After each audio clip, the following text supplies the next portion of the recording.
les énergies fossiles nous rendent orgueilleux et complètement dissociés en fait de notre cadre naturel. Et quand je dis cadre naturel, c'est au sens large, c'est-à-dire des ressources que nous pouvons avoir pour Mm. vivre dignement. Nous sommes en train de gaspiller un certain nombre de ressources dont auront besoin les générations futures. Et ça, c'est vraiment quelque chose de poignant. Et donc, El Niño exacerbe certaines de ces tendances, mais le climat ne fait que souffler sur les failles de nos sociétés. Elles sont déjà présentes. Oh, c'est une belle phrase, ça. Merci. Qu'est-ce qui te préoccupe le plus dans ce phénomène, sur les impacts, sur la façon dont on le prévoit pour les prochains mois, pour les prochaines années? Les anticipations de la Chine qui très clairement manifestent une volonté. La Chine a conscience qu'on atteint les dirigeants chinois. Pardon, Mm. la Chine. Les dirigeants chinois ont conscience qu'on atteint des finitudes dans la planète et ils agissent exactement de la façon dont la Grande-Bretagne agissait au XIXe siècle pour assurer son hégémonie mondiale. Ils calculent tout. Ils construisent des infrastructures pour garantir qu'un certain nombre de pays seront vassalisés littéralement. Ils n'ont pas l'intention de respecter une bonne part du droit international qui les emmerde, par exemple, notamment ce qu'on essaye de construire autour du partage des ressources maritimes. Les Chinois, ils n'en ont rien à faire. Premier arrivé, premier servi. Mm. Au niveau de la flotte de pêche, c'est manifeste et ça aggrave le changement climatique. Ils sont en train de piller littéralement l'ensemble des ressources halieutiques mondiales qui devraient être un bien commun de l'humanité. Et ils sont en train de le piller de façon délibérée, c'est-à-dire que l'État fait construire une flotte de pêche, elle les coordonne avec ses moyens militaires, satellites, etc., pour identifier les zones où il faut vider l'océan de ses calamars ou de certaines... Voilà.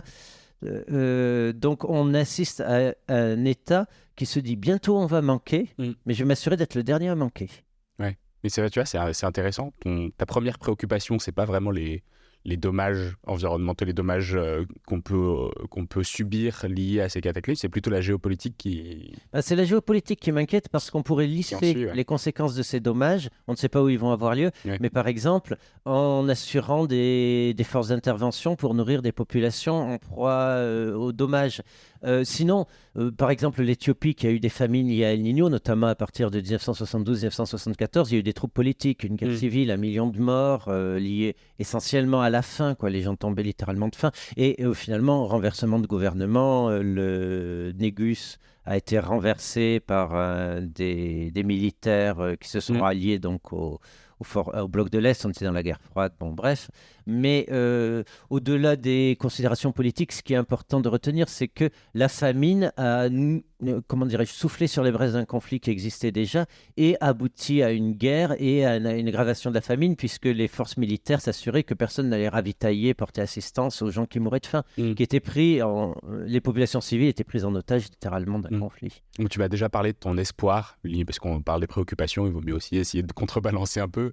Ton espoir, c'était que le fait qu'on soit déjà sur les plus que accord de climat, accord de Paris sur le climat, donc qu'on passe quelques mois au-delà de 1,7, 1,8 degrés, soit un peu un électrochoc pour nos sociétés. Est-ce qu'il y en a un autre? Est-ce que c'est le principal? Hein, pour moi, c'est le principal. Je rappelle qu'on s'est engagé à Paris à tout faire pour rester en dessous de 1,5, Ouais. si possible en dessous de 1,9. Et puis, il y a d'autres scénarios après qui sont des scénarios où on continue la compétition, etc. En pratique, les engagements de Paris qui sont optionnels nous amènent à quelque part entre 2,4 et 2,8. Ça, c'est la littérature officielle. Ouais. Pour moi, c'est plus probablement 2,8 parce qu'en règle générale, on sous-estime les effets cumulés, mais d'autres intervenants ont sûrement parlé de ça déjà. Mais en très gros, le 1,5 et le 1,9 aujourd'hui, c'est une injonction politique faite aux climatologues qui modélisent tout ça.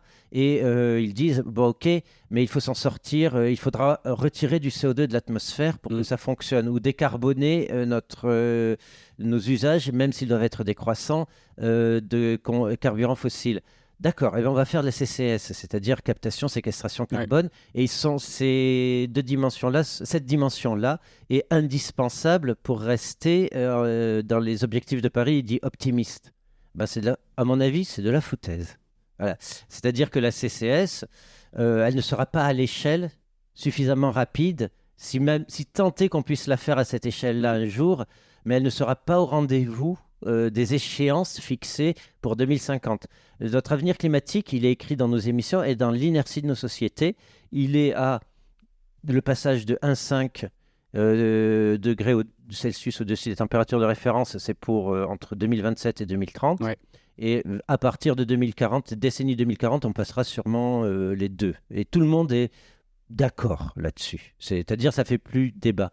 La véritable question politique qui se pose à nous, est-ce qu'on respecte quand même les accords de Paris et puis on les durcit, on les rend obligatoires et on fait quelque chose de beaucoup plus ambitieux avec des transferts de technologie vers le sud, on arrête la course aux armements délirante avec ces 2500 milliards de dollars dépensés chaque année par une poignée de pays pour rester à la tête d'un arsenal complètement dément. Alors que la moitié de cet argent suffirait à atteindre les objectifs de développement durable de l'ONU. Pour mémoire, c'est un ensemble d'objectifs qui permettrait d'assurer à chaque humain sur Terre une vie digne, dans le respect des limites planétaires. Et on en est très très loin. C'est-à-dire que l'égoïsme national prévaut.